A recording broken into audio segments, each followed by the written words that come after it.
لوگوں کے پاس پیسہ ہے, اوورسیز پاکستانیوں کے پاس پیسہ ہے, ان کو صرف بہترین لا اینڈ آرڈر چاہیے, غیر یقینی صورتحال کا خاتمہ چاہیے, ان کو یہاں عزت و تکریم چاہیے, ان کو یہاں پہ حوصلہ چاہیے کہ وہ ان کا یہ ملک ہے. وہ موٹر وے سے آ رہے تھے اور اس وقت ویدر بہت اچھا تھا, بارش ہو رہی تھی, سبزہ تھا, تو وہ کہتے تھے کہ قطر میں جو یہ گرینری کے لیے وہ جو یہ مڈل ایسٹ کے اندر جو کام جس طرح سے وہ کرتے ہیں, کتنی کاسٹ اٹھتی ہے اور کتنا علاقہ وہ اس کو خوبصورت بنا پاتے ہیں.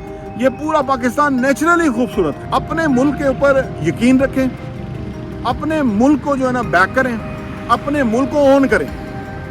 آپ یقین کریں کہ جو اگر آپ کو کچھ ملنا ہے تو یہیں سے ملنا ہے, ورنہ در در پھرنے سے کسی کو کچھ نہیں ملا. ہر قوم اپنے لوگوں کے لیے سوچتی ہے.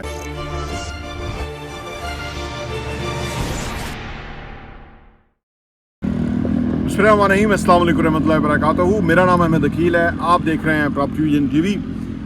پاکستان میں ریئل اسٹیٹ ایک بہت بڑا سبجیکٹ ہے, بہت بڑی انڈسٹری ہے, اور یہ اس وقت حقیقت سامنے آئی جب عمران خان صاحب کے دور میں انہوں نے آتے ہی ورٹیکل بلڈنگ کی بات کی کہ بھئی پاکستان میں ورٹیکل بلڈنگ بننی چاہیے جیسے دنیا میں بنتی ہیں, دبئی, یو کے, یو ایس, ملیشیا, جتنے بھی یہ جو اسلامی ممالک ہیں یہاں بھی اور باقی جگہوں پہ بھی, کہ مڈل ایسٹ کے وغیرہ کے اندر کہ بھئی ورٹیکل بلڈنگ کا رواج ہے. پاکستان میں ایگریکلچر لینڈ کی کٹوتی ہو رہی ہے, وہ کاٹ کے اس کو پلاٹ بنا رہے ہیں, اور وہاں سے جو ہے نا وہ آنا جانا بھی ایک پرابلم ہے. پھر ٹرانسپورٹیشن چاہیے ہوگی, پھر ان کے لیے سڑکیں بناؤ, پھر ان کو لو, تو وہ بڑا پرابلم ہے. تو اس سے پھر ایک انڈسٹری ڈفرینٹ انداز میں ایوالو ہوئی. ہر ہفتے وہ میٹنگ لیتے تھے اس انڈسٹری کی, اور جو بیریئرز تھے انہوں نے اس کے ختم کیے. پہلے انہوں نے خیر فورکلوجر لاز بھی ہائی کورٹ سے اپروو کرائے کہ بھئی پاکستان میں مورگیج پہ گھر ملنے چاہیے. تو انہوں نے اس حوالے سے بہت کام کیا.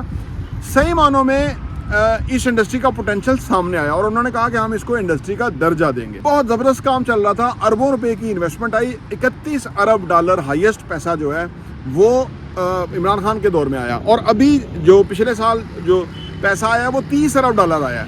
لیکن یہ $30 ارب اور وہ $31 ارب میں فرق یہ ہے کہ $125 آپ کا روپیہ ڈیویلیو ہو گیا تھا, جبکہ یہ $30 ارب پھر آیا. اس کا مطلب ہے کہ وہ اس حساب سے تو وہ کوئی $35-36 ارب تھا جو کہ آیا تھا. اب آپ کہیں گے کہ یہ پیسہ کیسے ڈیویلیو ہوا, کیونکہ اوورسیز والوں میں بہت زیادہ سوال پوچھتے ہیں. وہ کہتے ہیں جی ہم نے پراپرٹی لی تھی اور پاؤنڈ مہنگا ہو گیا, روپیہ ڈیویلیو ہو گیا, ڈالر مہنگا ہو گیا, درہم, دینار, یہ سارے جو ہیں یہ مہنگے ہو گئے اور روپیہ ڈیویلیو ہو گیا. میں ان کو یہ کہتا ہوں تو پیسے کی جو ڈیویلیویشن ہوئی یہ پاکستان میں بہت بڑا ڈیمیج کیا جنرل باجوہ نے. اور میں کہتا ہوں کوئی محب وطن, غیرت مند, دلیر, نیک دل حکمران آئے گا تو اس پیسے کی ڈیویلیویشن جو ہوئی تھی اس کو واپس پیسے کو تکڑا کرے گا. میں کہتا ہوں اگر عمران خان آئے گا تو کرے گا, میرا یہ ایمان ہے کہ وہ کرے گا, پیسے کو واپس سٹینڈ کرے گا.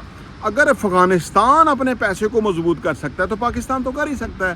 پاکستان تو ایک بہت بڑا جیتا جاگتا ملک ہے, 25 کروڑ عوام ہے جی, اور لوگوں کے پاس پیسہ ہے, اوورسیز پاکستانیوں کے پاس پیسہ ہے. ان کو صرف بہترین لا اینڈ آرڈر چاہیے, غیر یقینی صورتحال کا خاتمہ چاہیے, ان کو یہاں عزت و تکریم چاہیے, ان کو یہاں پہ حوصلہ چاہیے کہ وہ ان کا یہ ملک ہے. لیکن کچھ ایسی طاقتوں نے ان کو نہ صرف متنفر کیا پاکستان سے, اور پاکستان کا نقصان بھی کیا. تو یہ چیز اگر کوئی بھی آ کے نیک دل حکمران جو ہے یہ اس کو سالو کر دے گا تو پاکستان کا پیسہ, روپیہ واپس اپنی پوزیشن لے لے گا جو کہ اس کی پوزیشن ہے. ٹھیک ہے نا جی. تو یہ جو ہوا ہے یہ تو اس وجہ سے ہوا ہے, تو اس لیے روپیہ ڈیویلیو ہے. لیکن لوگ کیونکہ نام نہیں لیتے, لوگ کیونکہ خوفزدہ ہیں, ڈرتے ہیں, ٹھیک ہے نا. لیکن نام لینے سے پتہ یہ چلتا ہے تاکہ ان لوگوں کو یہ پتہ چلے کہ کون اس ملک کے نقصان پہنچانے کا ذمہ دار ہے.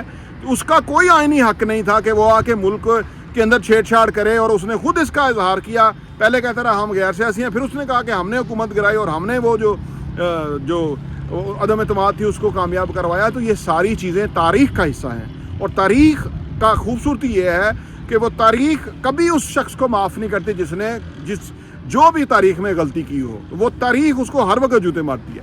تو یہ دس از دا مین ریزن کہ جس کی وجہ سے لوگوں کا وہ آتا ہے, وہ ان کا خیال آتا ہے جی ہم نے اس وقت انویسٹ کیا تو یہ ہو جائے گا. ایک بات یاد رکھیں, یہ بار بار چیز ہوگی نہیں. پاکستان بہت ہی زبردست ملک ہے, اس کے اندر پوٹینشل ہے, اس کے اندر سکوپ ہے. ہم اس لیے ادھر کام کرتے ہیں, بے شمار دنیا ادھر کام کرتی ہے. یہاں